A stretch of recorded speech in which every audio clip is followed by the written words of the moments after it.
Welcome to the internet, a place of fun and unlimited possibilities. Want to learn? We have all the information in the world. Literally. Is it all true? What is true anyway? You can connect with old friends and make new friends. Yeah, that guy looks friendly.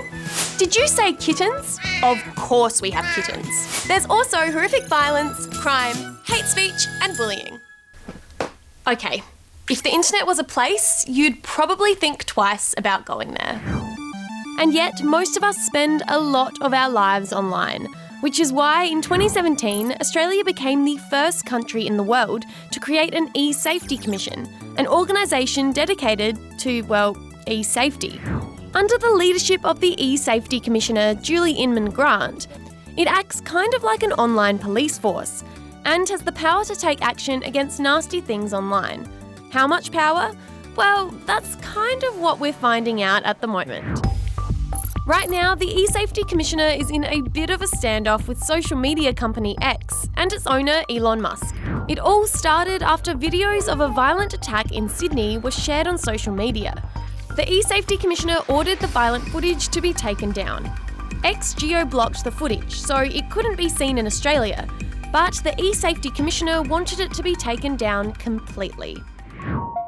Now the issue's in Australia's federal court, and it started a huge debate about freedom of speech and censorship on the internet. But I want to ask you about Elon Musk. He's mocked you this morning for choosing censorship and propaganda over free speech and truth. Well, this is a bloke who's chosen ego and showing violence over common sense. We need to get the right balance. So that is, we don't want to impinge on your ability to express a view in a democracy. It's a key fundamental element of who we are. And there's nothing wrong with spreading news. There's a big problem with spreading misinformation or spreading incitements to violence. Some people think that the internet should be totally free, a place where anyone can express their opinions or share information, and if you don't agree with them, you can just unfollow. That is definitely what Elon Musk thinks. Part of the reason he says he took over Twitter was to make it a place of free speech. He says governments don't have the right to decide what people should and shouldn't see.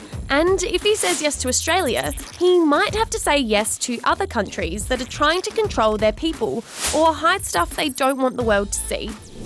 The other side of the argument is the stuff you see on here can do real harm. Experts say that social media is helping to drive extreme opinions in some people. And some reckon the government has not only the right, but the responsibility to protect its citizens. And freedom of speech doesn't mean the freedom to inflict harm on others. In fact, the government's asking the public whether they should expand the powers of the eSafety Commission to give higher fines and to fight bullying, social media pile-ons, and misinformation. So, what do you think?